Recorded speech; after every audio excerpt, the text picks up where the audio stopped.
હા ફ્રેન્ડ્સ, જય માતાજી. દૂર દૂર સુધી તમને કંઈ જ નહીં દેખાય અને જોવા પણ નહીં મળે. કેમ કે અમે બે જ જોવા લાયક ચારે બાજુ. આઈ એમ સિરિયસ. અમે બે જ લોકો જોવા લાયક છે. બાકી તમે જોઈ શકો છો રણ જ છે બધું, પણ પાણી જોવું તમે એકચ્યુઅલી જોઈને આવ્યા છે ત્યાં બહુ દૂર જવું પડે છે.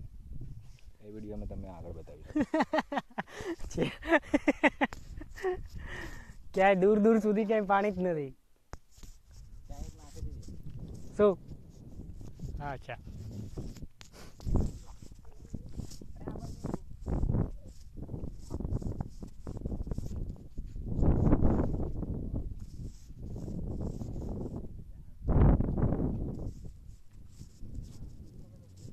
ખંભાતનો દરિયો છે.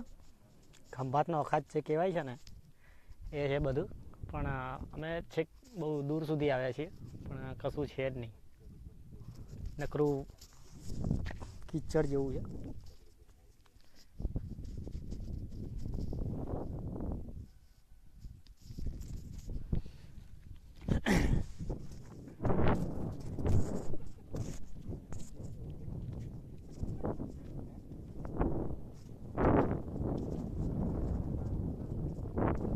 જોવાલાયક એક મંદિર છે, સામે કદાચ દેખાતું હશે તમને, નાનું એવું.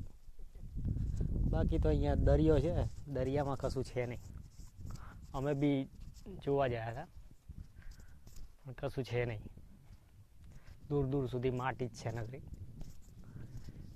હા, એક સમય હતો, ખંભાતનું નામ હતું પેલા કેમ્બે, અને જે અંગ્રેજોની કંપની હતી, ઈસ્ટ ઇન્ડિયા કંપની, એનાથી અહીંયાનું બહુ જ સારું એવું હતું.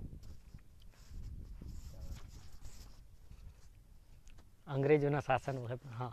અને આપણી એની જાવ ચરાલી હતી પહેલાં, ખબર છે? નહીં ખબર હોય મારા સિવાય. ઇતિહાસ છે એનો. પદ્માવતી ફિલ્મ અહીંયા બની હતી, ખબર છે? નહીં ખબર. થયેલા તું ના ફની જ. મારા ફ્રેન્ડ છે, થોડુંક મજાકિયા મૂડમાં છે. બિલકુલ મજાકિયા મૂડમાં નથી. પદ્માવતી જે ફિલ્મ છે એનો રાજા જે હતો એને અહીંયા ચડાઈ કરેલી હતી. આ એક ઇતિહાસ છે. જો તમને હા, બરાબર. પિક્ચરમાં જોઈ લેજો, બીજું શું જોવાય તો. તમારે જોવું જોઈએ તો પિક્ચરમાં જોઈ લેજો. ખંભાતનો હા છે ઇતિહાસ. પદ્માવતી રાણીના પિક્ચરમાં બધા કહે છે, એવું મેં તો જોયું નથી હજી.